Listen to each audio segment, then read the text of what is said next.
अंजनशलाकया चक्षुरुन्मिलितं येन तस्मै श्रीगुरवे नमः। श्रीचैतन्यमनोभीष्टं स्थापितं येन भूतले स्वयं रूप कदामयं ददाति स्वपदान्तिकं। वन्देऽहं श्रीगुरो श्रीयुतापदकमलं श्रीगुरून् वैष्णवांश्च श्रीरूपं साग्रजातं सहगं रघुनाथान्वितं तं सजीवं सावधूतं सावधूतं परिजनसहितं कृष्णचैतन्यदेवं श्रीराधा कृष्णपादान् सहगन्धलिता श्रीविशाखान्वितांश्च नमो विष्णुपादाय कृष्णप्रेष्ठाय भूतले श्रीमते भक्तिवेदांत स्वामिन्निति नामिने। नमस्ते सारस्वते देवे गौरवाणी प्रचारिणे निर्विशेष शून्यवादी पाश्चात्य देश तारिणे। नमो महावदन्याय कृष्ण प्रेम प्रदायते कृष्णाय कृष्ण चैतन्य नामने गौरकृष्णे नमः। हे कृष्णा करुणा सिंधु दीनबंधो जगतपते गोपेश गोपिका कांत राधा कांत नमस्तुते। सप्त कांचन गौरांगी राधे वृंदावनेश्वरी वृषभानुसुते देवी प्रणमामि हरिप्रिये। वाञ्छाकल्पतरुभ्यश्च कृपा सिन्धुभ्येव च पतितानां पावनेभ्यो वैष्णवेभ्यो नमो नमः। जय श्री कृष्ण चैतन्य प्रभु नित्यानंद श्री अद्वैत गदाधर श्रीवासादि गौरभक्तवृंद। हरे कृष्णा कृष्ण कृष्ण हरे हरे हरे राम राम राम हरे हरे। सार्थमर्जुनस्यादौ कुर्वन् गीतामृतं ददौ लोकत्रयोपकाराय तस्मै कृष्णात्मने नमः। अज्ञाननिराधिरुपेति यया विशेषं भक्ति परापि भजते परिपोषमुच्चैः तत्त्वं परं स्फुरति दुर्गमम् अपि अजर्षं षड्गुण्यवृत्तरचितं प्रणमामि गीतम्। निखिल श्रुति मौलिरत्नमाला द्युति निराजिता पाद पंकजान्ता अयि मुक्त कुलेर उपास्यमानां परित्रास्यं हरिनाम संशयामि। मनोजवमारुतुल्य वेगं जितेन्द्रियं बुद्धिमतां वरिष्ठं वातात्मजं वानरयूतमुखं श्रीरामदूतं शरणं प्रपत्ते। हरे कृष्ण। तो आप सभी का स्वागत है आज के भगवद गीता की कक्षा में। आज हम भगवद गीता का दूसरे अध्याय का 66 श्लोक जो है बहुत ही इम्पोर्टेंट श्लोक है, बहुत फेमस श्लोक भी है। प्रभुपाद जी इसको अक्सर कोट करते थे और ये जो है नए लोगों को प्रीच करने के लिए बहुत अच्छा श्लोक है। यस, सभी के लिए है पर स्पेशली जो लोग सुख चाहते हैं, संतुष्टि चाहते हैं, उनके लिए श्लोक बड़ा ही यूजफुल है। तो मैं उच्चारण करूंगा, आप मेरे पीछे पीछे दोहरा सकते हैं। नास्तिर्बुद्धिरयुक्तस्य नास्तिर्बुद्धिर्युक्तस्य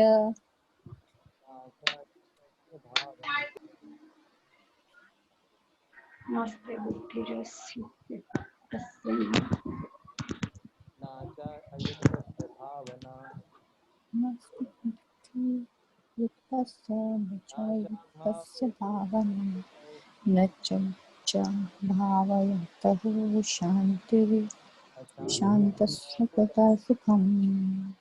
नास्तिर्बुद्धिर्युक्तस्य न च युक्तस्य भावना न च भावयतः शान्तस्य कुतः सुखम्। नास्तिर्बुद्धिरयुक्तस्य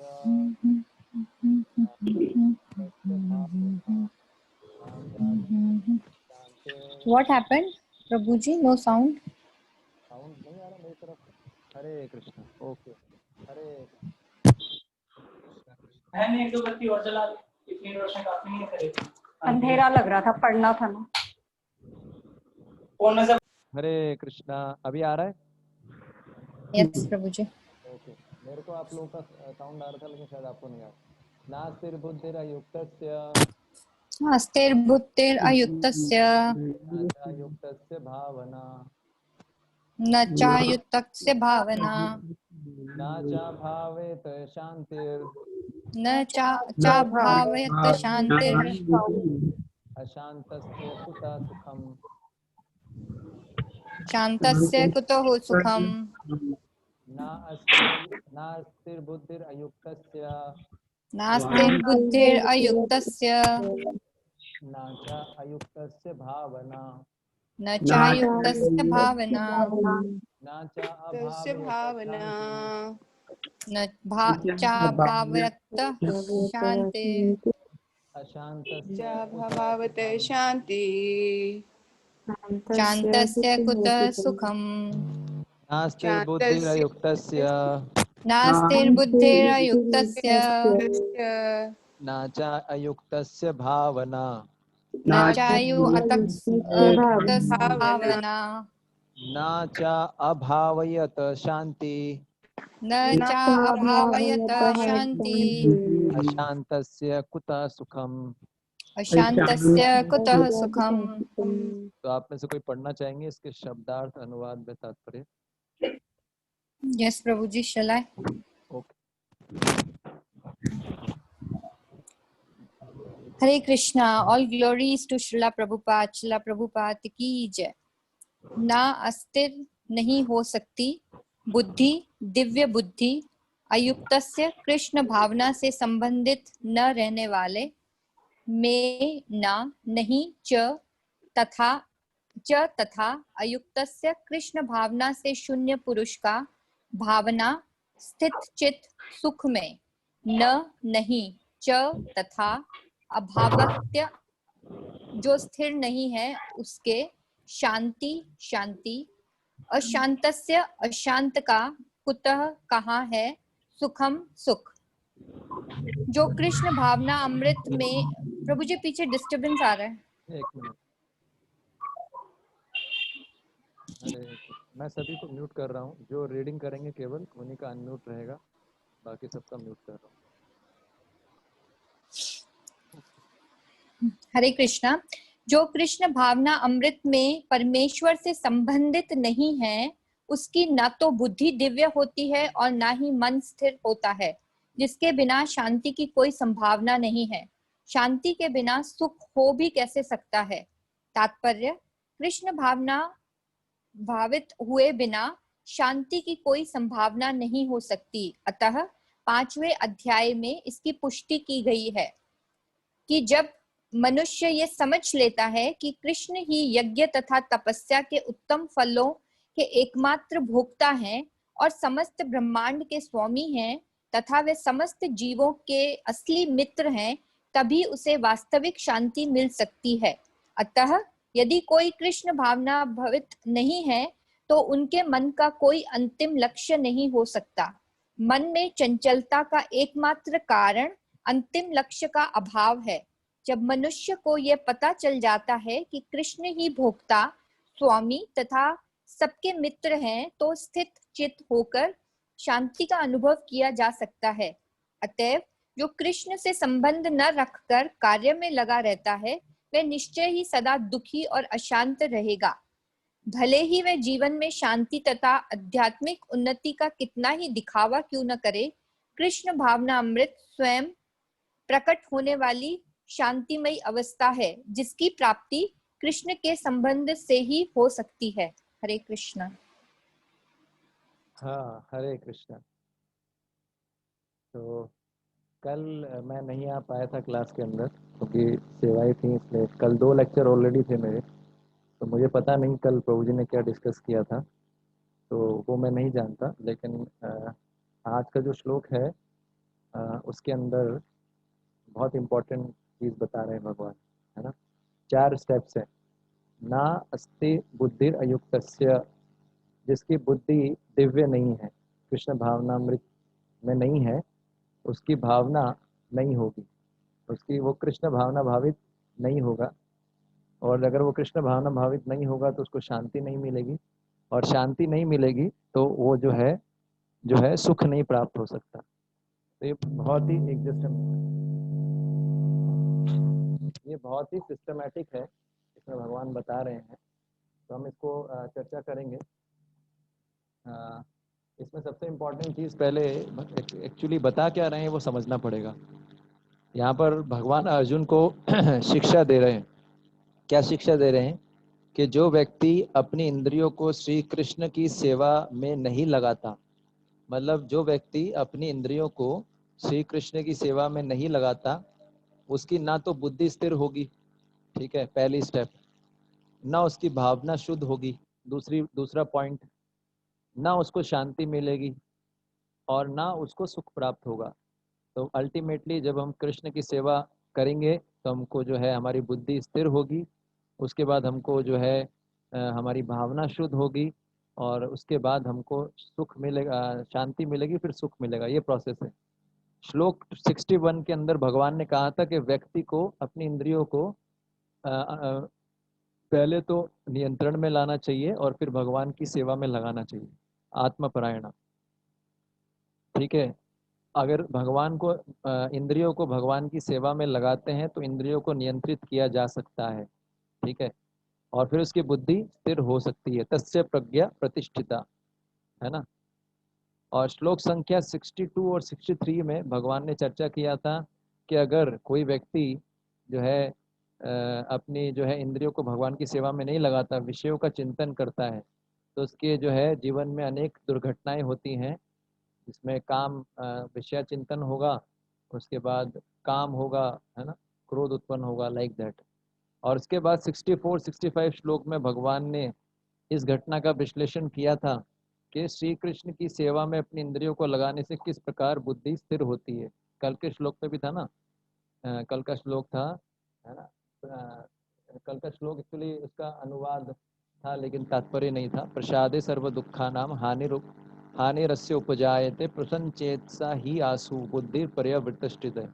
कृष्ण भावनामृत के अंदर जो व्यक्ति तुष्ट होता है, सेटिस्फाइड होता है, उसके लिए संसार के 3 ताप, आदि दैविक, आदि भौतिक, आध्यात्मिक क्लेश जो है नष्ट हो जाते हैं। और ऐसी तुष्टता मिलती है जब उसको हायर टेस्ट मिलता है, कृष्णा कॉन्शियसनेस को सेटिस्फेक्शन मिलता है, तो उसकी बुद्धि स्थिर हो जाती है। तो ये कल के श्लोक में हमने चर्चा किया था। तो भगवान क्या बता रहे हैं? भगवान मुख्य रूप से ये बता रहे हैं 64 65 श्लोक में उस घटना का विश्लेषण कर रहे हैं कि श्री कृष्ण की सेवा में अगर इंद्रियों को लगाया जाता है तो बुद्धि कैसे स्थिर होती है, इसका जो है सीक्वेंस बता रहे हैं भगवान, ठीक है। अब क्या है, बुद्धि के स्थिर होने के बाद क्या होता है वो आज के श्लोक में बता रहे हैं। बुद्धि कैसे स्थिर होती है वो कल के श्लोक तक बता दिया था। बुद्धि के स्थिर होने के बाद क्या चीज प्राप्त होती है वो आज के श्लोक में बताएंगे, ठीक है। तो यहाँ मुख्य रूप से फिर मैं बता रहा हूँ क्या भगवान क्या बता रहे हैं। यहाँ भगवान बता रहे हैं कि कैसे अगर इंद्रियों को कृष्ण की सेवा में लगाते हैं तो उससे क्या होगा, उससे जो है हमारी जो है बुद्धि स्थिर होगी। बुद्धि स्थिर होगी, उससे क्या होगा कि हमारी भावना शुद्ध होगी। भावना शुद्ध होगी, उससे क्या होगा कि हमको शांति प्राप्त होगी। शांति प्राप्त होगी तो उससे क्या होगा, हमको जो है सुख मिलेगा, है ना। अल्टीमेटली हम सुखी चाहते हैं ना, सब लोग सुखी चाहते हैं, ठीक है। ये पूरा सीक्वेंस है। कल के श्लोक तक भगवान ने बताया था कैसे बुद्धि को स्थिर किया जाए। आज के श्लोक में भगवान क्या बता रहे हैं कि बुद्धि स्थिर होने के बाद क्या होता है वो आज के श्लोक में बता रहे हैं, ठीक है। आई होप कि आपको समझ में आया होगा। अभी हम आगे चलेंगे। तो अब पहला शब्द क्या है, नास्तिर बुद्धिर अयुक्तस्य। नास्तिर बुद्धिर अयुक्तस्य, इसका मतलब क्या है, जो व्यक्ति अयुक्त है उसके पास बुद्धि नहीं होती है। ना अस्ति बुद्धिर अयुक्तस्य, है ना, अयुक्तस्य, अर्थात जो व्यक्ति अयुक्त है उसके पास बुद्धि नहीं होती है। आप समझ पा रहे हैं? तो अयुक्त, अयुक्त, अयुक्त, अयुक्त शब्द के 3 मतलब बताए गए हैं। 3 अर्थों पर हम विचार करेंगे अयुक्त शब्द के। पहला, अयुक्त शब्द का मतलब है जो संबंधित ना हो, जिसका कोई संबंध ना हो, है ना, ठीक है। तो पहला इसका मतलब है जो संबंधित ना हो, जिसका कोई रिलेशन ना हो। तो इसका अर्थ क्या हुआ इस दिशा के अंदर, कि जो है ऐसा व्यक्ति जिसने श्री कृष्ण की सेवा में अपना संबंध स्थापित नहीं किया है, तो क्या होगा, यहाँ पर भगवान क्या कह रहे हैं, नास्तिर बुद्धिर अयुक्तस्य। जो व्यक्ति अयुक्त है उसके पास बुद्धि नहीं होती है। नास्तिर बुद्धिर अयुक्तस्य, अर्थात जो व्यक्ति अयुक्त है उसके पास बुद्धि नहीं होती है। तो पहला इसका मतलब है जो संबंधित ना हो, जिसका कोई रिलेशन ना हो। तो इसका अर्थ क्या हुआ इस दिशा के अंदर, कि जो है ऐसा व्यक्ति जिसने श्री कृष्ण की सेवा में अपना संबंध स्थापित नहीं किया है, तो क्या होगा, यहाँ पर भगवान क्या कह रहे हैं, नास्तिर अर्थात जिस व्यक्ति ने श्री कृष्ण के साथ सेवा का संबंध नहीं स्थापित किया है, नहीं जोड़ा है, उसके पास बुद्धि नहीं होती, ये बताना चाहते हैं। जो व्यक्ति कृष्ण के साथ अपना सेवा के थ्रू संबंध नहीं जोड़ता है, उसके पास बुद्धि नहीं होती। ठीक है। अगर आप भगवत गीता का 10वें अध्याय का 10वां श्लोक देखेंगे, चतुर्श्लोकी गीता, चतुर्श्लोकी गीता है, उसके अंदर जो है एक श्लोक आता है ना, बहुत ही इंपॉर्टेंट श्लोक है चतुर्श्लोकी गीता के अंदर। उसके अंदर भगवान क्या बोलते हैं, तेसाम सतत युक्तानाम भजताम प्रीति पूर्वकम ददामी बुद्धि योगम तम येन माम उपयांति ते। भगवत गीता जो है उसका ये बहुत ही इंपॉर्टेंट श्लोक है। भगवान क्या बोलते हैं, जो प्रेम पूर्वक मेरी सेवा करता, सेवा में निरंतर लगे रहते हैं, उन्हें मैं ऐसी बुद्धि प्रदान करता हूँ जिसके द्वारा वे मुझ तक आ सकते हैं। इसका मतलब अगर कोई श्री कृष्ण की सेवा प्रेम के साथ करता है, प्रेम पूर्वक, तो भगवान उसको ऐसी बुद्धि देते हैं, इंटेलिजेंस देते हैं, जिसके माध्यम से वो भक्ति में प्रगति कर सके, भगवान के पास जा सके। तो इस श्लोक का और आज के श्लोक का काफी लिंक है। जैसे हम अयुक्त शब्द का मतलब पढ़ रहे हैं जो संबंधित ना हो, तो जो श्री कृष्ण की सेवा से अपना संबंध नहीं जोड़ता है श्री कृष्ण के, तो उसके पास बुद्धि नहीं होती। आप समझ पा रहे हैं? इन दोनों श्लोक को देखेंगे तो समझ में आएगा। तो पिछले दो श्लोक में 64 65 में भगवान ने बताया था कि जो व्यक्ति अयुक्त है, अयुक्त नहीं युक्त है, अर्थात अपनी इंद्रियों को श्री कृष्ण की सेवा में लगाता है, उसकी बुद्धि किस प्रकार दिव्य होती है। ये कल के और परसों के श्लोक में जो है भगवान ने बताया था। ठीक है। तो उसी बात को भगवान यहाँ पर अपोजिट तरीके से कह रहे हैं, निगेशन वाले तरीके से कह रहे हैं, निषेधात्मक तरीके से कह रहे हैं। 64 65 श्लोक दूसरे अध्याय में भगवान ने बताया था कि जिसकी बुद्धि युक्त होती है, जो अपने को श्री कृष्ण की सेवा में लगाता है, उसकी बुद्धि किस प्रकार दिव्य होती है, ये भगवान बताए थे, है ना। जो व्यक्ति युक्त है, जो अपनी इंद्रियों को श्री कृष्ण की सेवा में लगाता है, उसकी बुद्धि किस तरह दिव्य होती है भगवान ने ऑलरेडी समझा दिया। आज उसी चीज को समझा रहे हैं आज के श्लोक में दोबारा, लेकिन नेगेटिव तरीके से समझा रहे हैं। क्या बोल रहे हैं कि जिसकी बुद्धि युक्त नहीं है, इसका मतलब वो कृष्ण की सेवा, जो व्यक्ति कृष्ण की सेवा में नहीं लगा हुआ है, उसकी बुद्धि दिव्य नहीं हो सकती। जो अयुक्त है, जो युक्त नहीं है, जो अयुक्त है, वो क्या है, वो जो है उसकी बुद्धि दिव्य नहीं हो सकती। और अयुक्त का मतलब क्या है, कृष्ण की सेवा में नहीं लगा हुआ है। तो कृष्ण की सेवा करने से क्या होता है, कृष्ण की सेवा करने से हमारी बुद्धि दिव्य बन जाती है, आध्यात्मिक बन जाती है, ट्रांसेंडेंटल बन जाती है। ठीक है। ये पहला मतलब है अयुक्त का। दूसरा मतलब है अयुक्त का अधार्मिक। अधार्मिक, तो यहाँ पर इसका मतलब क्या है, नास्तिर बुद्धि अयुक्त का मतलब अधार्मिकता से देखा जाए तो जो व्यक्ति अधार्मिक होता है उसके पास बुद्धि नहीं होती, यहाँ पर ये बताया जा रहा है। तो इसको कैसे समझेंगे, अगर आप देखेंगे कि आज जो है विभिन्न युगों के धर्म अलग अलग हैं, है ना। सतयुग का धर्म क्या था, ध्यान योग। त्रेता युग का धर्म क्या था, है ना, त्रेता नाम यजतो मखई, यज्ञ करना। फिर द्वापर का क्या है, द्वापरे परिचर्या नाम, डिटी वर्शिप। कलौ तद हरि कीर्तनात्, कलौ तद हरि कीर्तनात्।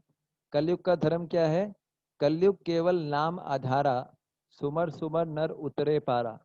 कलयुग का धर्म क्या है, हरे नाम हरे नाम एवं केवलम, कलौ न अस्तेव न अस्तेव न अस्तेव गतिर अन्यथा। तो कलयुग है, कलयुग का धर्म है कृष्ण कीर्तन। हम जिस युग में जी रहे हैं उस युग के धर्म का जो है हमें पालन करना चाहिए।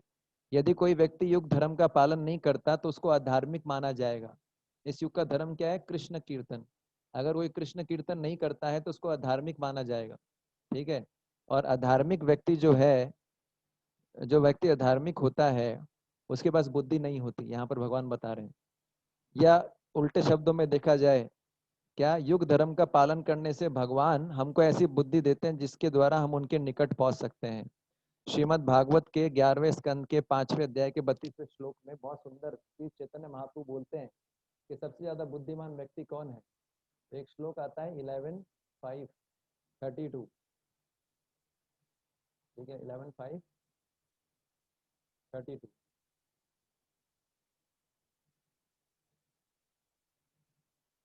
तो मैं आपको अनम्यूट कर रहा हूँ, है ना, आप इसको दोहरा सकते हैं मेरे पीछे पीछे आप, है ना? Yes. ये बहुत फेमस श्लोक है। कृष्ण वर्णम तुषा अकृष्णम कृष्ण वर्णम तुषा कृष्णम सांगोपांग अस्त्र पार्षदम सांगोपांगास्त्र पार्षदम यज्ञै संकीर्तन प्रायेर यज्ञैः संकीर्तन प्राये यजन्ति हि सुमेधसः। यजन्ति सुमेधस। ऊपर वाले ये वाली हाँ, ये श्लोक का मतलब जो है, आप सब लोग म्यूट कर देता हूँ मैं, आप म्यूट हो सकते हैं। ये श्लोक बड़ा इंपॉर्टेंट है हमारे लिए। क्यों? इस श्लोक में क्या बताया गया है? इस श्लोक में बता रहे हैं कि जिन व्यक्तियों के पास की बुद्धि अच्छी होगी वो भगवान की पूजा संकीर्तन यज्ञ के द्वारा करेंगे कलयुग में। अच्छा, अर्थात जो लोग वास्तव में बुद्धिमान होंगे कलयुग में वो भगवान कृष्ण की पूजा करेंगे संकीर्तन के द्वारा। और जो संकीर्तन नहीं करना चाहता, जो जप नहीं करना चाहता, कीर्तन नहीं करना चाहता, जिसको हरिनाम में कोई जो नहीं चाहता हरिनाम करना, जो कीर्तन को सपोर्ट नहीं करता है, वो कौन है? अधार्मिक है, उसकी बुद्धि दिव्य नहीं हो सकती। तो ये दूसरा मतलब है, ठीक है। और तीसरा मतलब क्या है? तीसरा मतलब है अयुक्तस का, उसका मतलब है असावधान। तो यहाँ पर भगवान क्या कह रहे हैं? नास्तिर बुद्धि अयुक्तस्य, जो व्यक्ति सावधान नहीं है उसके पास बुद्धि नहीं होती, ठीक है। तो एक और बहुत अच्छा श्लोक है, इसमें भी पता लगता है भागवत सुनने की महिमा, ठीक है। ये श्लोक का आपने नोट किया, ये श्लोक याद कर सकते हैं 11:5:32, बहुत इंपॉर्टेंट श्लोक है, बार बार आएगा। दूसरा श्लोक जो है वो है 10वें स्कंद के पहले अध्याय का 15वां श्लोक, ठीक है। और ये भी बहुत अच्छा श्लोक है। इसमें कथा के बारे में बता रखे, कथा को कैसे सुनना चाहिए, ठीक है। मेरे पीछे दोहरा सकते हैं। श्रीशुक उवाच वाच सम्यग् व्यवस्थिता बुद्धिस् सम्यग् व्यवस्थिता बुद्धिस् तव राजर्षि सत्तम तव राजऋषि सत्तम वासुदेव कथायं ते वासुदेव कथायं ते यजाता नैष्ठिकीरति। यज्ञाता नैष्ठिकीरति।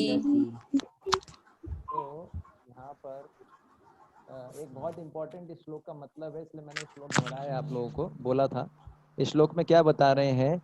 हे राज ऋषियों में श्रेष्ठ। ये श्लोक कौन किसको बोल रहा है? शुकदेव गोस्वामी बोल रहे हैं परीक्षित महाराज को। परीक्षित महाराज की क्या कंडीशन है कि उनको शरीर छोड़ना है 7 दिन के अंदर। अभी कथा चल रही है भागवत की, उस समय बोल रहे हैं। तो सुखदेव गोस्वामी परीक्षित महाराज से क्या बोल रहे हैं? हे राज ऋषियों में श्रेष्ठ, क्योंकि आप वासुदेव की कथा सुनने में अत्यधिक सावधान हैं, अतः निश्चित रूप से आपकी बुद्धि आध्यात्मिक ज्ञान में स्थिर है। ये बोले सुखदेव गोस्वामी बोल रहे हैं परीक्षित महाराज को कि आप वासुदेव की कथा सुनने में अत्यधिक सावधान हैं, इसलिए निश्चित रूप से आपकी बुद्धि आध्यात्मिक ज्ञान में स्थिर होगी। इसका मतलब क्या है? जो व्यक्ति कृष्ण कथा के श्रवण में जो है असावधान है, उसके पास बुद्धि नहीं है। जनरली हम देखते हैं जैसी कथा शुरू होती है, आपको पता है ना, हमारे यहाँ पर 2 मंत्र हैं। एक मंत्र बोलने से नींद आती है ना, जैसे ही एक मंत्र बोला जाता है ना। और कौन सा मंत्र है?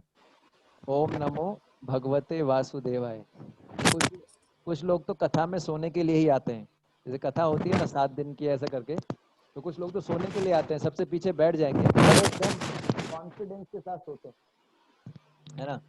तो जो कृष्ण कथा सुनने में सावधान नहीं है, उसके पास बुद्धि नहीं हो सकती। तो इसलिए पहले क्यों ऐसा बोला गया है? क्यों ऐसा बोला गया कि जो कृष्ण कथा सुनने में सावधान नहीं है उसके पास बुद्धि नहीं हो सकती? क्यों ऐसा बोला गया है? इसका कारण है, कृष्ण कथा जो है पहली बात तो शुद्ध भक्तों के मुख से कृष्ण कथा सुनने के लिए अवसर प्राप्त होना अत्यंत दुर्लभ है, बहुत मुश्किल से मिलता है। शुद्ध भक्तों के मुख से कृष्ण कथा सुनने का अवसर बहुत ही मुश्किल से मिलता है। भगवान कृष्ण की कथा सुनने का अवसर कई कई जन्मों की जो है सुकृति के बाद मिलता है, कई कई जन्मों के पुण्य कर्मों के बाद कथा सुनने का अवसर मिलता है, और वो भी शुद्ध भक्त के मुख से कृष्ण कथा सुनने का अवसर प्राप्त होना बहुत ही दुर्लभ है, अति दुर्लभ है। और ऐसा अवसर प्राप्त होने के बाद भी अगर व्यक्ति सावधानी से कृष्ण कथा नहीं सुनता तो उस व्यक्ति को कैसे बुद्धिमान मान सकते हैं, है कि नहीं? इसलिए यहाँ पर बोला गया है, क्या बोला गया है कि कृष्ण कथा जब होती है तो बड़ी सावधानी से सुनना चाहिए। इसलिए जब हम गुरु पूजा गाते हैं क्या बोलते हैं, बंदो मुहि सावधान माते, बोलते हैं ना। तो गुरु के इंस्ट्रक्शंस, गुरु की वाणी, कृष्ण कथा को बहुत सावधानी से सुनना चाहिए, कैजुअली नहीं सुनना चाहिए, क्योंकि बहुत दुर्लभ दुर्लभ मनुष्य, बहुत मुश्किल, बहुत ही जो भाग्यशाली होते हैं उन्हीं मनुष्य को कृष्ण कथा सुनने के लिए मिलता है गुरु परंपरा में, जैनाइन कृष्ण कथा। ऐसे तो कृष्ण कथा बहुत लोग करते हैं, लेकिन कृष्ण कथा का सबसे ज्यादा प्रभाव तब पड़ता है जब गुरु परंपरा में कोई व्यक्ति कृष्ण कथा सुनाता है, तो वो उसका प्रभाव सबसे ज्यादा पड़ता है। तो ये एक चीज है, अयुक्त का मतलब है असावधान। तो ऐसा असावधान नहीं रहना चाहिए, कृष्ण कथा जब भी होती है बहुत सावधानी से सुनना चाहिए। बहुत देखिए, परीक्षित महाराज कथा सुन रहे थे, उनको ना तो प्यास सता रही थी ना भूख सता रही थी, वो टॉयलेट करने भी नहीं गए, उनको लगा कि टाइम वेस्ट है, पानी भी नहीं पी रहे थे। क्यों? उनको लग रहा था कि कृष्ण कथा में इतना आनंद आ रहा था, बहुत सावधानी से सुन रहे थे। तो हमको कृष्ण कथा सुनते समय बहुत सावधान रहना चाहिए। फिर आगे क्या बता रहे हैं, बुद्धि का स्थिर होना ही बुद्धि है। जैसे यहाँ पर बता रहे हैं ना, पिछले श्लोक में 2.65 में भगवान ने क्या बोला था, लास्ट का जो लाइन है श्लोक में क्या आता है, लास्ट का लाइन, बुद्धि पर्यवतिष्ठिते प्रसन्न चेतसा ही आशु बुद्धि पर्यवतिष्ठिते। इसका मतलब है बुद्धि स्थिर हो जाती है ना। तो पिछले श्लोक में भगवान ने बोला बुद्धि के स्थिर होने की बात कही थी, और यहाँ पर भगवान बुद्धि के होने की बात कर रहे हैं। बुद्धि होना, अगर आप युक्त हैं तो आपके अंदर बुद्धि है, युक्त नहीं है तो बुद्धि नहीं है। तो ये दो चीजें हैं, एक तो बुद्धि का होना और एक बुद्धि का स्थिर होना। दोनों में क्या फर्क है? दोनों में कोई फर्क नहीं है। जब बुद्धि स्थिर होती है उसी को बुद्धि बोला जाता है। अगर किसी की बुद्धि स्थिर नहीं है, इसका मतलब उसकी बुद्धि कभी कुछ निर्णय लेती है, कभी कुछ निर्णय लेती है। इसका मतलब उसकी बुद्धि अस्थिर है। आप समझ पा रहे हैं? स्थिर बुद्धि वह बुद्धि होती है जो स्थिर निर्णय लेती है, स्टेडी स्टेडी इंटेलिजेंस। ठीक है, इसलिए यदि बुद्धि सदा अपना निर्णय बदलती है तो उसको जो है स्थिर बुद्धि नहीं कहा जा सकता, उसको बुद्धि भी नहीं बोला जा सकता। जो बुद्धि अपना निर्णय बार बार चेंज करती है उसको बुद्धि नहीं कहा जा सकता। हमारे जीवन में ऐसा अनेक बार होता है कि हम डिसीजंस बदलते हैं, क्यों? क्योंकि हम स्टेडी नहीं है। How to become steady in Krishna consciousness, Krishna भक्ति में स्थिर कैसे बने? तो ये है, स्थिरता का मतलब है हमारे निर्णय बदलेंगे नहीं।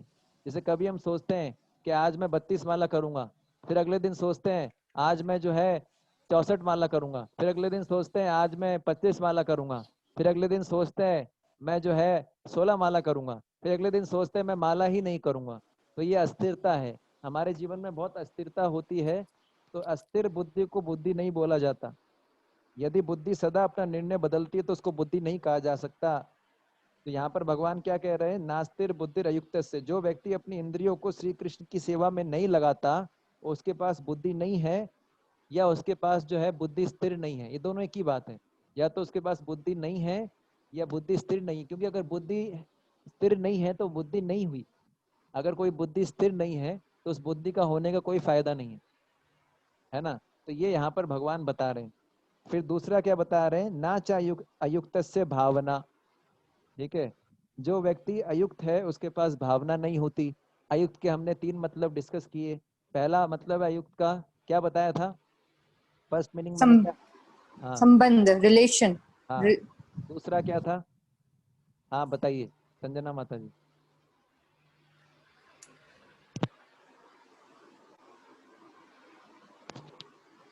आपका अनम्यूट नहीं हो रहा, तो कोई और बता सकते हैं। अधार्मिक प्रभु जी, अयुक्त अधार्मिक, तीसरा,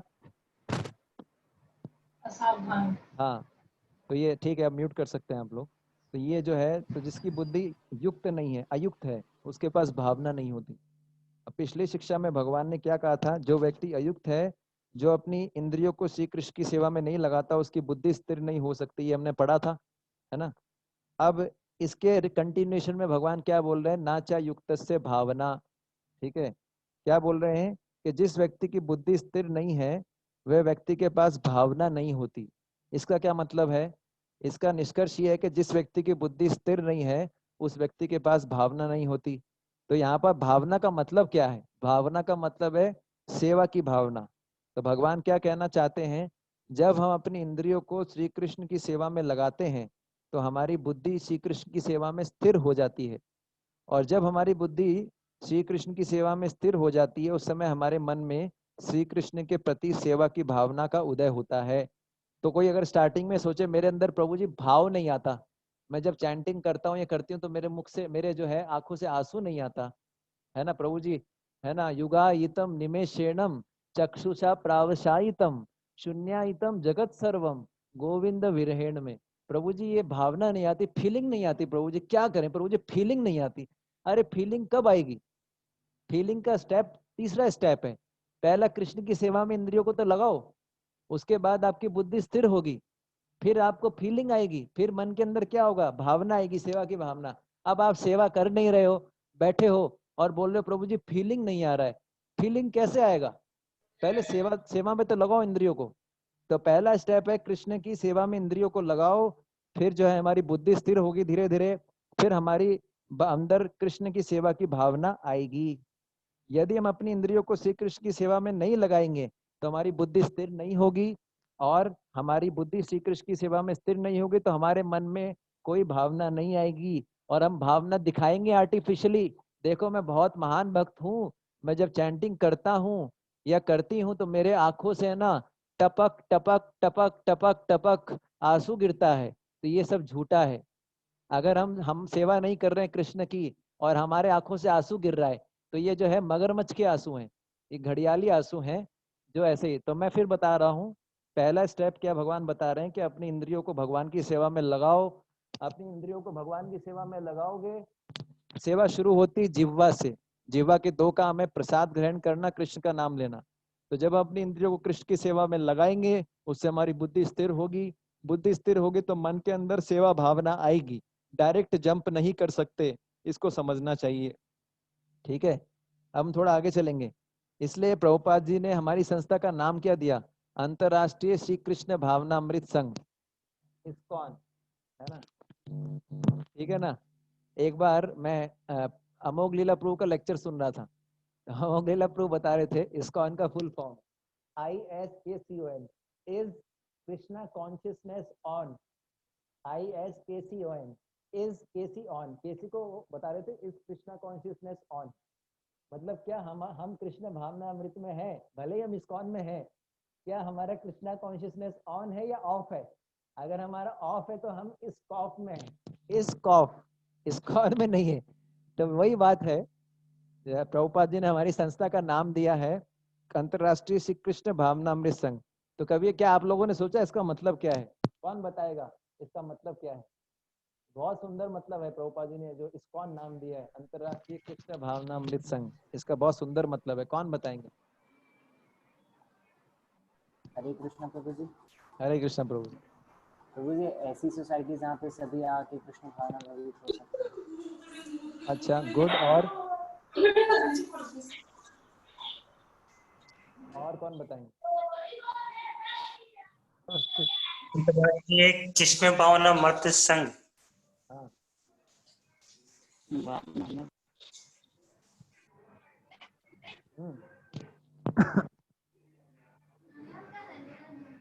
तो यहाँ पर प्रभुपाद जी बोल रहे हैं अंतरराष्ट्रीय मतलब इंटरनेशनल। हमारी जो संस्था है वो इंटरनेशनल है, नेशनल लेवल पे नहीं है। पहली चीज तो ये। दूसरी चीज क्या है, इसमें देश विदेश सभी, इंटरनेशनल मतलब सबके लिए, हमारे भारत के लिए नहीं। दूसरा क्या है, श्री कृष्ण भावना अमृत, मतलब श्री कृष्ण भावना अमृत। तो श्री कृष्ण भावना अमृत का मतलब क्या है, श्री कृष्ण भावना जो अमृत के समान है, मतलब श्री कृष्ण के प्रति जो सेवा की भावना है वही अमृत है, अर्थात मृत्यु से बचने का उपाय। अमृत का मतलब क्या है, अमृत पीने से मृत्यु से बचते हैं नहीं बचते? बचते हैं ना? तो यहाँ पर श्री कृष्ण भावनामृत का मतलब क्या है कि श्री कृष्ण के प्रति जो सेवा की भावना है उसको जागृत करने से व्यक्ति मृत्यु से बच जाता है। इसका मतलब जब तक कोई कृष्ण की सेवा के प्रति भावना विकसित नहीं करेगा तो वो मृत्यु से बच नहीं सकता, है ना। और इसके विपरीत क्या होता है, माया की सेवा करना क्या है, मृत्यु के समान है। माया की सेवा करना मृत्यु के रास्ते पे चलना है। आपको क्लियर हुआ सबको ये पॉइंट? नहीं प्रभु जी, नहीं हुआ। हाँ, मैं इस्कॉन का फुल फॉर्म बता रहा था। हाँ, इस्कॉन का फुल फॉर्म ही तो आप मतलब जो बोल रहे हैं आप वो हिंदी में बोल रहे हैं। इस्कॉन इंटरनेशनल तो आई गॉट इट कि वो इंटरनेशनली किया है। बाकी आगे का आप कैसे बता? हिंदी में इसको बताते हैं अंतरराष्ट्रीय श्री कृष्ण भावना अमृत, international society for Krishna consciousness. Krishna consciousness का मतलब क्या है, कृष्ण के प्रति भावना, चेतन भावम। होना। हाँ, हाँ, हाँ। चेतन होना, कॉन्शियस होना। हिंदी में बोलते हैं कृष्ण के प्रति सेवा भावना। तो यहाँ पर इस्कॉन में जो भी लोग हैं, जितने भी जो सदस्य हैं, वो सब कृष्ण की सेवा में लगे हुए हैं। श्री कृष्ण के प्रति उनका भाव रहता है। तो भाव क्या है, सेवा की भावना। माता आएंगी ना फिर। तो सेवा की भावना होने से क्या होता है, अमृत, श्री कृष्ण भावना अमृत, यानी कृष्ण के प्रति जो सेवा की भावना होगी उससे अमृत की प्राप्ति होगी। अमृत का मतलब क्या होता है, मृत्यु से बचना। तो जो श्री कृष्ण की सेवा में लगता है वो बार बार जन्म मृत्यु से चक्र से मुक्त हो जाता है, जन्म मृत्यु में फंसता नहीं है। कृष्ण की सेवा करता है, फिर वो गोलोक वृंदावन जाता है, मतलब मृत्यु से बच जाता है वो, है ना। मतलब जन्म मृत्यु के चक्कर में फंसने से बच जाता है। और जो कृष्ण की सेवा में नहीं लगता वो क्या करता है, माया की सेवा करता है, और जो कि मृत्यु का मार्ग है। जो माया की सेवा करता है उसको बार बार जन्म लेना पड़ता है, पुनरअपि जननम पुनरअपि मरणम। हाँ, समझ में आया? हाँ जी। तो ये है। अब इसके बाद क्या है, तो इसलिए कृष्ण भावनामृत आंदोलन जो हमारा है इस्कॉन, इसके जो है 3 बेसिक प्रिंसिपल हैं, है ना। मुझे थोड़ा समय दीजिए, 5-10 सेकंड। हरे कृष्ण।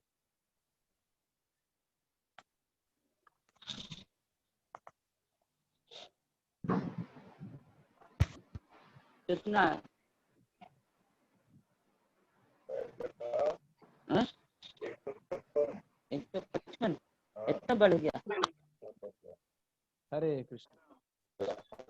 इतना कम हो जाता, नहीं रह जाता था। यहाँ पर कृष्ण भावनामृत के 3 सिद्धांत हैं, ये बहुत इंपॉर्टेंट है। इसको कृष्ण भावनामृत आंदोलन 3 इंपॉर्टेंट सिद्धांतों पे चलता है। कौन सा? भगवत गीता का 5वें अध्याय का 29 श्लोक है ना। तो ये श्लोक जो है इसी पे बेस्ड है, कृष्ण भावनामृत के जो सिद्धांत है ना। 5 चैप्टर के 29 श्लोक। हरे कृष्ण। मैं एक बार श्लोका निकाल रहा हूँ। यस। भोक्ताराम यज्ञ तपसाम भोक्ताराम यज्ञतपसां सर्वलोका महेश्वरम सुहृदं सर्वभूतानां पूर्णं सर्वभूतानां ज्ञात्वा मां शान्तिमृच्छति। ज्ञात्वा मां ज्ञात्वा मां शान्तिमृच्छति।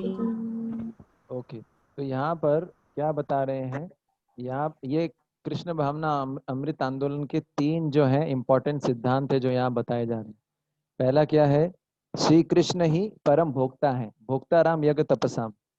श्री कृष्ण भावनामृत का अर्थ क्या है, अगर कोई कृष्ण भावना भावित है उसका अर्थ क्या है, इस चीज को समझना कि हम अपने जीवन में जो भी पूजा पाठ या तपस्या करते हैं, नियमों का जो भी पालन करते हैं, उसके भोक्ता कौन है, कृष्ण, ना कि हम।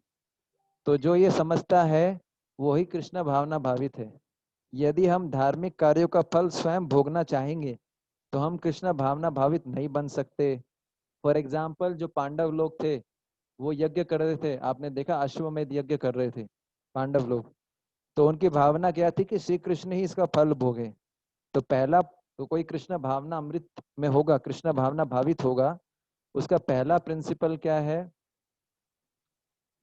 उसका पहला प्रिंसिपल है कि वो कृष्ण को परम भोक्ता मानेगा। दूसरा प्रिंसिपल क्या है, श्री कृष्ण ही परम नियंता हैं। मतलब श्री कृष्ण भावना अमृत, अगर कोई वास्तव में कृष्णा कॉन्शियस है तो वह प्रत्येक जीवात्मा जो है ये समझता है कि प्रत्येक जीवात्मा श्री कृष्ण के द्वारा नियंत्रित है।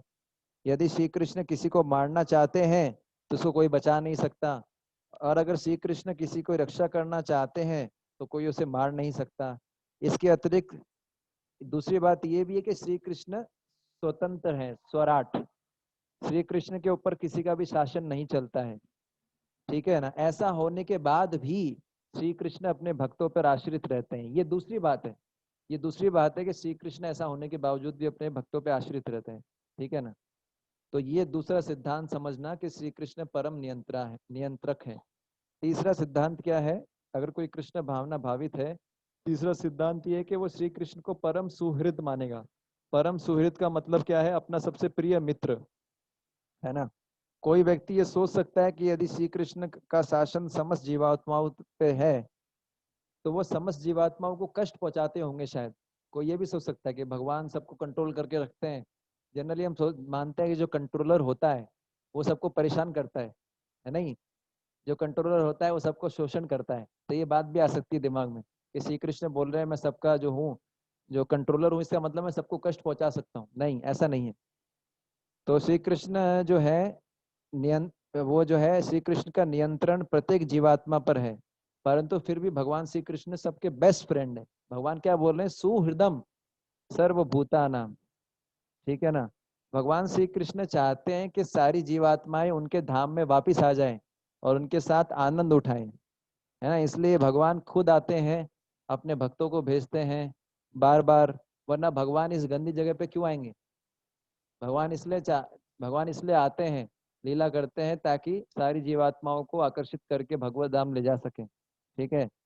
यही चीज बताना चाहते हैं भगवान, है ना। तो जो व्यक्ति इस बात को समझ लेता है ना, कि वह भी समस्त जीवात्माओं को मित्र बन जाता है।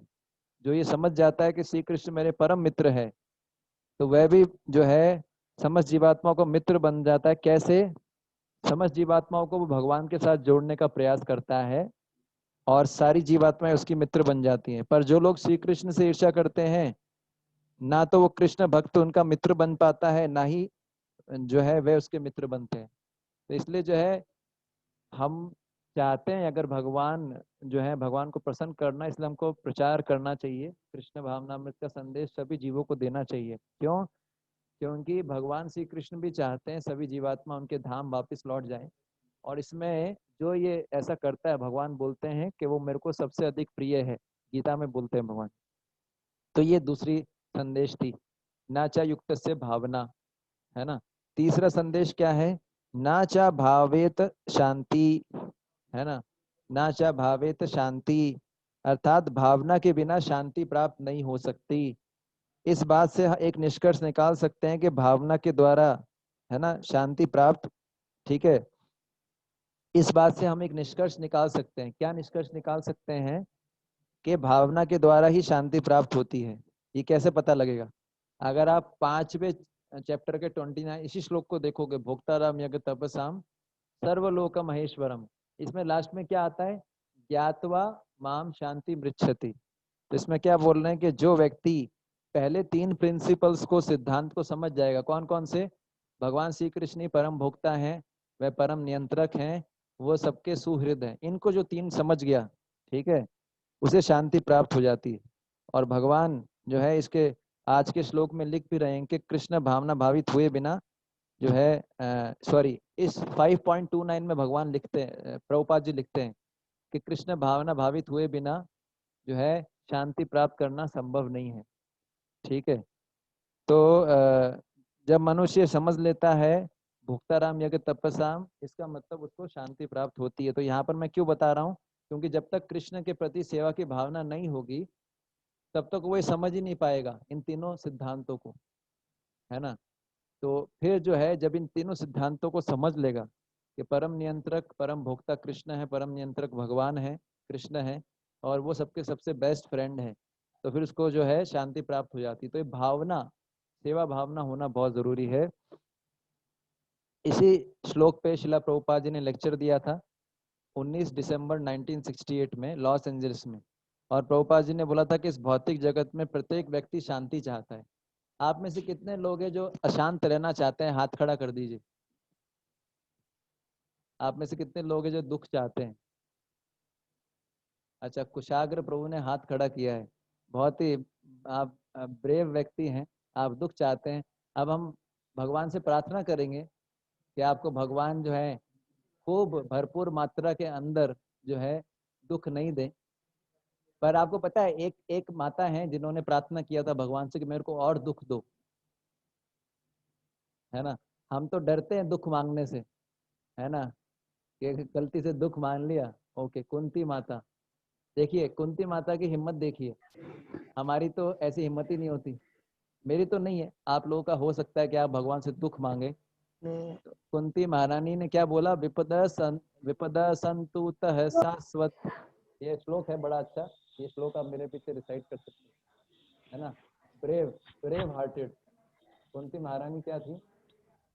ब्रेव हार्टेड थी, दिलेर हृदय की थी। तो मैं आपको एक श्लोक खोल के दे रहा हूँ।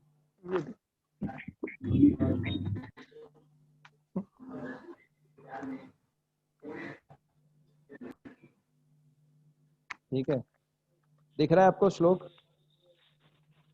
1825। विपदा संतुतः शाश्वत विपदा संतुतः शाश्वत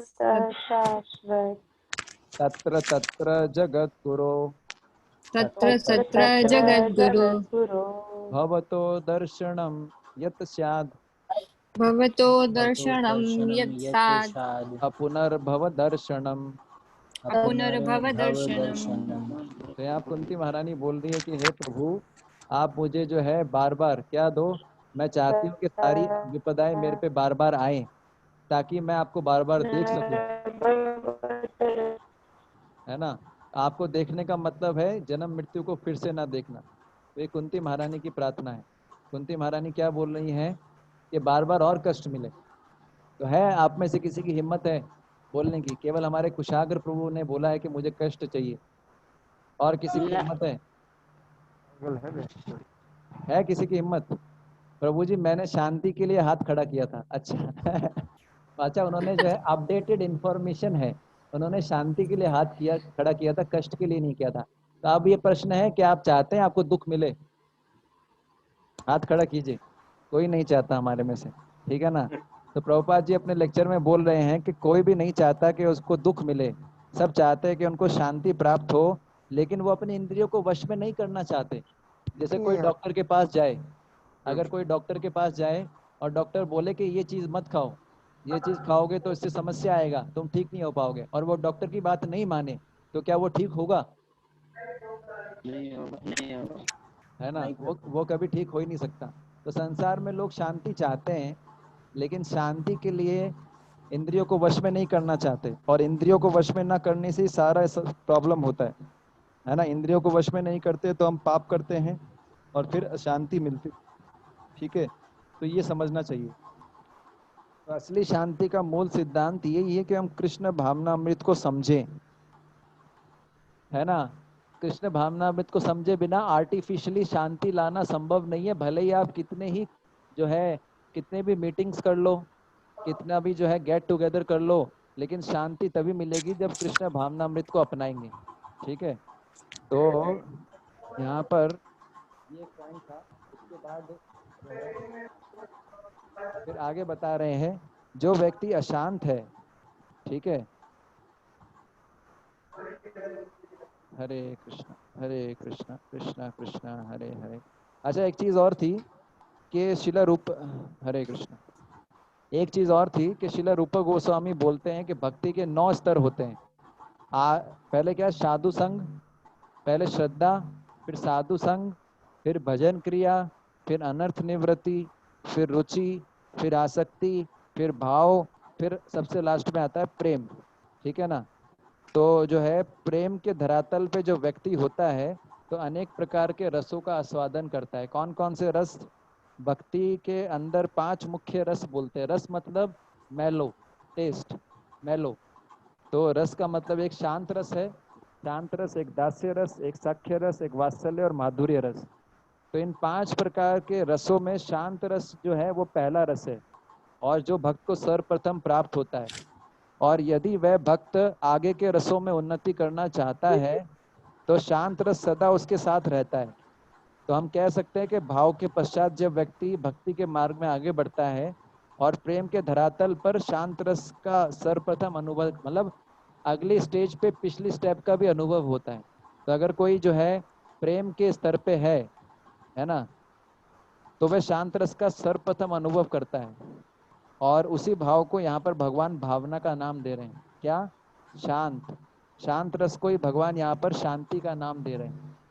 तो इसको थोड़ा और समझने का प्रयास करते हैं कि शांत रस को कैसे भगवान शांति का नाम दे रहे हैं। श्रीमद् भागवत के 10वें स्कंद के, देखिए समय तो हो गया है लेकिन ये थोड़ा सा लंबा श्लोक है, इंपॉर्टेंट श्लोक है, इसमें मुझे 10 मिनट और लगेगा। कोई ऑप्शन नहीं है क्योंकि थोड़ा तो बताना ही पड़ेगा इसको क्लियरली समझाने के लिए। 10 से 15 मिनट लगेगा। तो जो भक्त लोग जाना चाहते हैं वो जा सकते हैं, इसका रिकॉर्डिंग आएगा यूट्यूब पे, तो जो लोग जाना चाहें जा सकते हैं, जो लोग कंटिन्यू करना चाहें कर सकते हैं। तो श्रीमद् भागवत के 10वें स्कंद के पहले अध्याय का 13 श्लोका है। ये बहुत ही इंपॉर्टेंट श्लोका है। इसमें भी जो है बताया गया, क्या बताया गया है, ये मैं श्लोका निकाल रहा हूँ। यस, दिख रहा है आप लोगों को?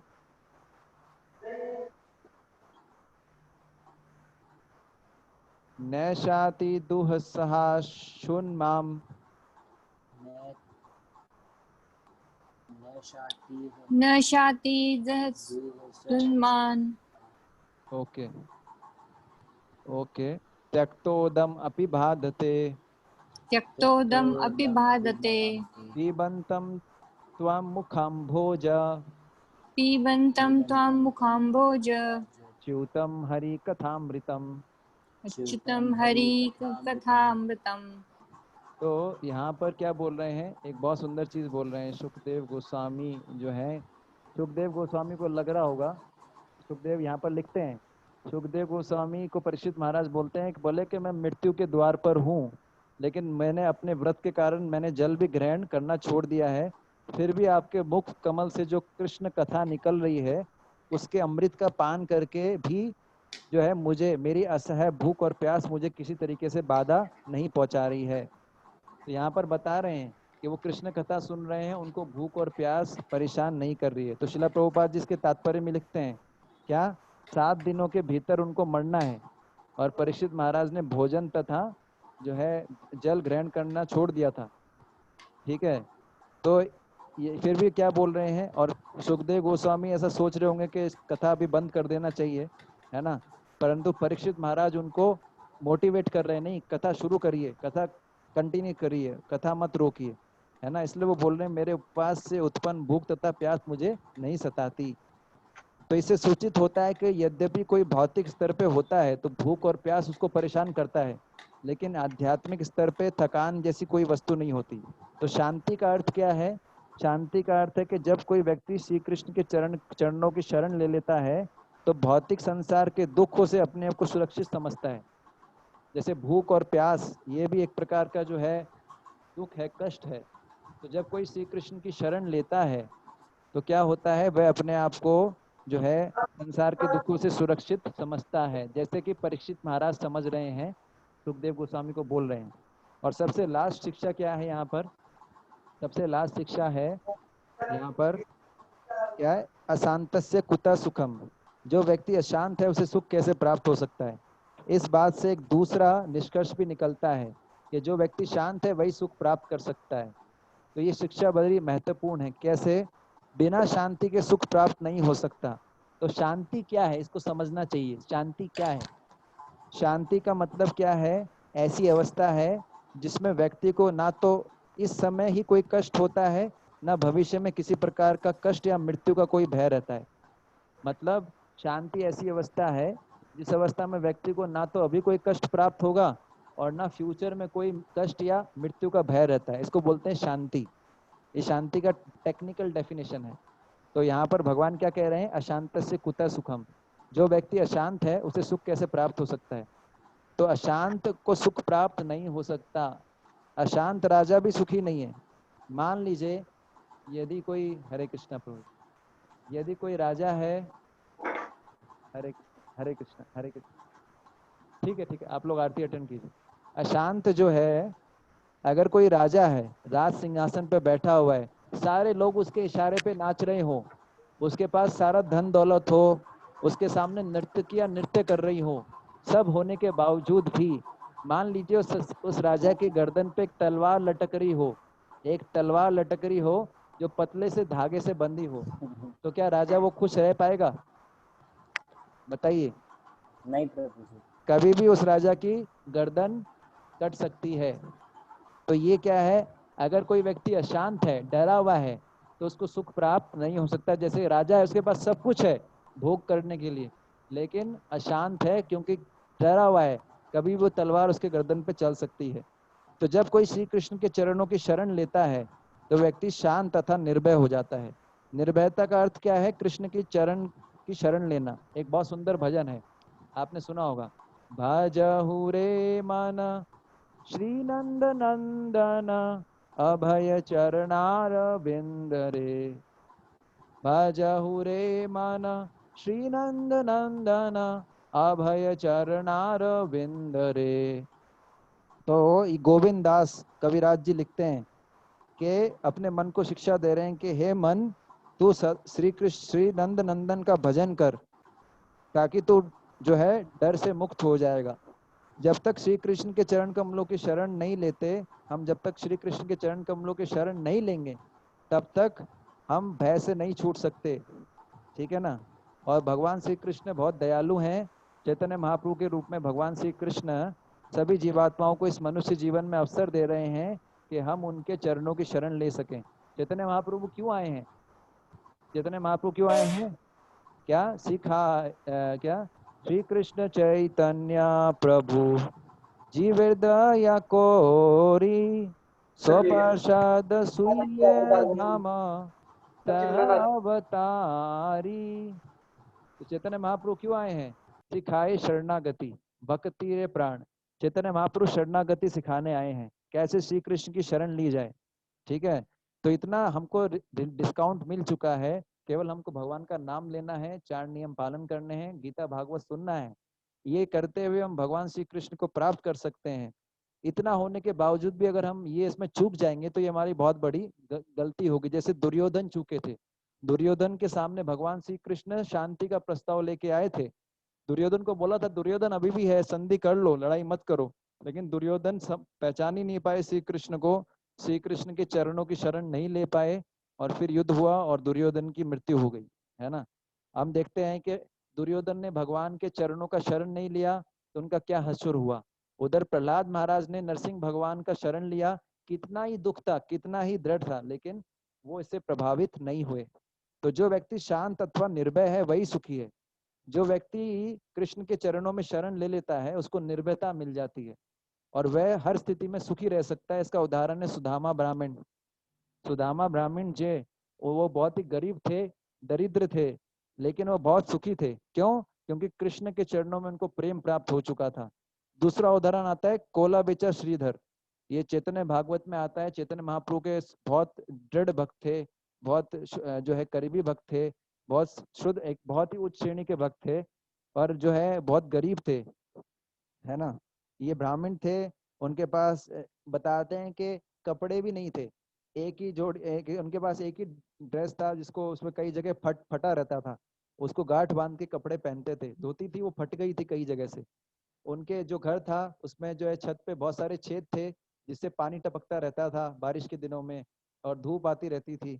और उनके पास एक ही लौटा था, खाने के लिए भी उनके पास ज्यादा सब कुछ नहीं था, बहुत गरीब थे लेकिन बहुत संतुष्ट रहते थे। तो चैतन्य महाप्रभु उनकी कई बार परीक्षा लेते थे। चैतन्य महाप्रभु वो क्या है, केले के पत्ते से जो दोने बनते हैं ना छोटे छोटे, वो बनाते थे, और उनकी जो उनको आमदनी होती थी उससे 50% गंगा की सेवा में देते थे। भले ही गरीब थे लेकिन दान करते थे और संतुष्ट रहते थे क्योंकि भगवान का नाम लेते थे। तो चैतन्य महाप्रभु उनको बहुत जो है उनकी परीक्षा लेते थे, उनको बार बार सताते थे। चैतन्य महाप्रभु बोलते थे, श्रीधर तुम तो कितना हरि नाम लेते हो, प्रतिक्षण हरि नाम करते हो, फिर भी तुम हर समय दीन दुखी क्यों रहते हो, है ना। तो तुम भगवान श्री कृष्ण की सेवा कर रहे हो, लक्ष्मीकांत श्री भगवान की सेवा करने पे भी तुम रोटी कपड़े से भी दुखी दिखते हो। चैतन्य महाप्रभु उनको सताते थे, बोलते हैं तुम विष्णु भगवान की, लक्ष्मी माता की पूजा करते हो, फिर भी तुम्हारे पास खाने पीने का अभाव है ना, फिर भी तुम भगवान का नाम लेते हो, फिर भी तुम दुखी हो, है ना, इसका क्या कारण है? मैं देखता हूँ कि तुम्हारे कपड़े भी फटे हुए हैं, तुमने जगह जगह गांठ लगा रखी है अपने कपड़ों में, जिस घर में तुम रहते हो उस घर में भी जो है छत छप्पर, ना तो उस पर छत छप्पर है ना कोई वृक्ष की छाया। तो चैतन्य महाप्रभु उनको परीक्षा ले रहे हैं, क्या बोलते हैं? तो वो क्या बोले?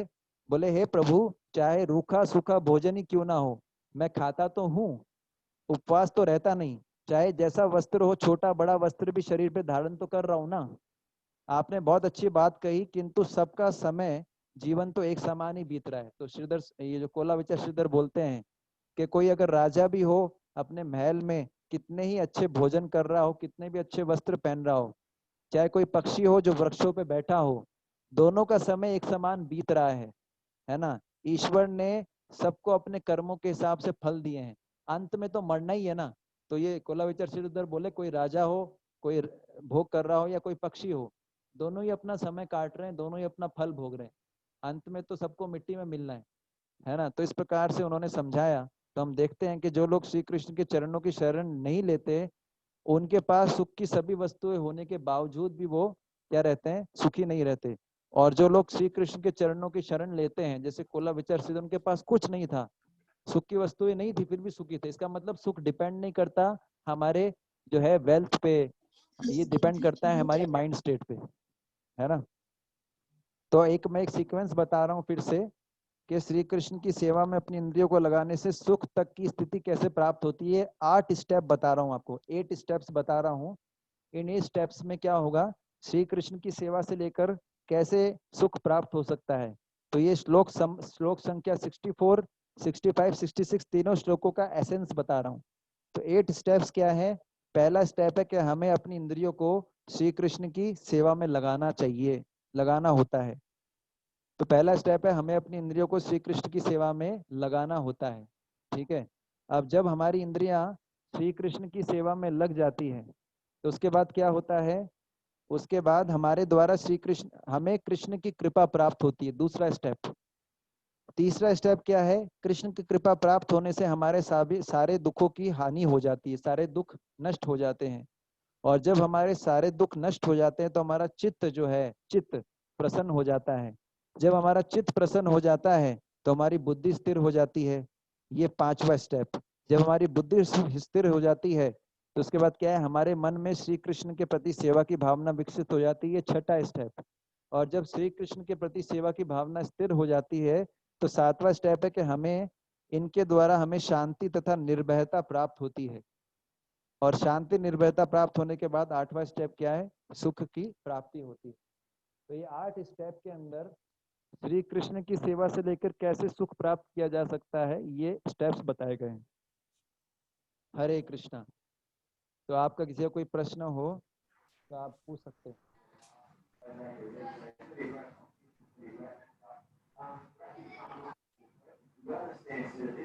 Yes.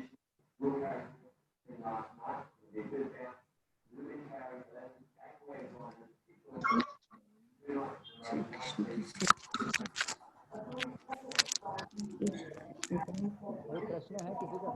सारे दुख नष्ट होते हैं, चित्त प्रसन्न होता है, बुद्धि स्थिर हो मैं जाती एक है। बार वापस से 8 स्टेप बता रहा हूँ। यस पहला स्टेप है, ये 64, 65, 66 श्लोका के स्टेप्स बता रहा हूँ। पहला स्टेप है कि हमें अपने इंद्रियों को श्री कृष्ण की सेवा में लगाना होता है। फर्स्ट स्टेप, जब अपने इंद्रियों को श्री कृष्ण की सेवा में लगाते हैं तो इसके द्वारा हमें कृष्ण की कृपा प्राप्त होती है। जब कृष्ण की कृपा प्राप्त होती है, दूसरा स्टेप है। तीसरा स्टेप क्या है? कृष्ण की कृपा प्राप्त होने से हमारे दुखों की हानि हो जाती है, दुख नष्ट हो जाते हैं। चौथा स्टेप है, जब हमारे दुख नष्ट हो जाते हैं तो हमारा चित्त जो है प्रसन्न हो जाता है। 5वां स्टेप है कि चित्त प्रसन्न होने से हमारी बुद्धि जो है वो स्थिर हो जाती है। 6वां स्टेप है, इसके पश्चात हमारे मन में श्री कृष्ण के प्रति सेवा की भावना विकसित होती है ना। और 7वां स्टेप है, इसके द्वारा हमको शांति और निर्भयता प्राप्त होती है। और 8वां स्टेप है कि इसके बाद में हमको अंत में सुख प्राप्त होता है। तो ये 8 स्टेप हैं। ये 64, 65 और 66 श्लोक का मैंने आपको कंक्लूजन बता दिया। ठीक है, ये शॉर्ट में। तो कोई प्रश्न किसी का?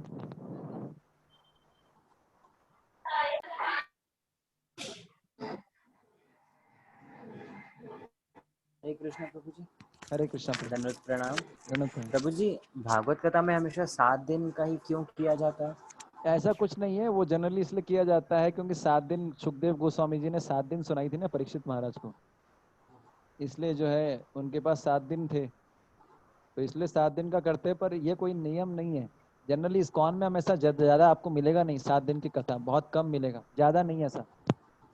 ये जो है बाहर वाले लोग ज्यादा करते हैं, हम लोग का रहता है, हमारा तो एवरीडे भागवत होता है, नित्यम भागवत सेवया। तो बाहर वाले भी इसी कंसेप्ट पे करते हैं कि उनका कुछ अलग ही रहता है? बाहर वाले भी इसी कंसेप्ट से करते हैं। जैसे सुखदेव गोस्वामी जी ने, एक रीजन तो यही है कि सुखदेव गोस्वामी ने परीक्षित महाराज को कथा सुनाई थी, 7 दिन थे उनके पास, इसलिए वो लोग सोचते हैं कि 7 दिन में 7 सब दिवसीय कथा करना चाहिए।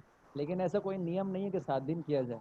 प्रभुपाद जी ने बोला नित्यम भागवत सेवा है, भगवान बोले भागवत में नित्यम भागवत की नित्य सेवा करनी चाहिए, 7 दिन क्या नित्य होनी चाहिए। इसलिए हमारे मंदिरों में सुबह सुबह भागवतम पे क्लास होता है एवरीडे। प्रभुपाद जी ने सिस्टम बनाया, सुबह भागवत पे, शाम को गीता पे। जी। और कोई प्रश्न?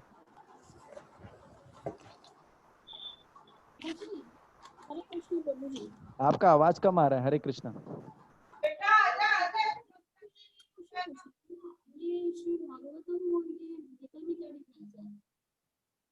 क्या क्या दे रहा हूँ अभी। हरे कृष्णा, आपका आवाज नहीं आ रहा है।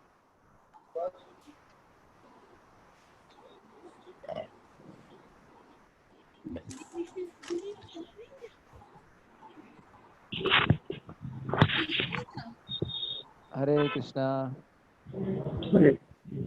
हाँ पूछिए। हरे कृष्णा प्रभु जी। हरे कृष्णा। प्रभु जी, हमारे लाइट नहीं है तो हम पूरा अच्छे से लिख नहीं पाए हैं। अच्छा, तो आपके YouTube पे अभी मुझे तो कोई लेक्चर नहीं मिल रहा अभी। नहीं अभी मैं डाल नहीं पाया, थोड़ा सा समय का अभाव है, लेकिन डालता हूँ जितना जल्दी हो सकता है, मैं डाल दूंगा लेक्चर ये। और ये भी अधूरा ही रह गया क्योंकि लाइट चली गई। तो इसको जो है मैं YouTube पर डाल दूंगा आज ही, इस आज के लेक्चर को, फिर आपको लिंक भेज दूंगा। हाँ, और कल वाला भी नहीं हमने पूरा सुना, तब भी हमारी मोबाइल खत्म हो गया था ऑडियो सुनते। ओके ठीक है, मैं इसको डाल दूंगा। धन्यवाद आपका। हरे कृष्णा। हरे। हाँ, और कोई प्रश्न?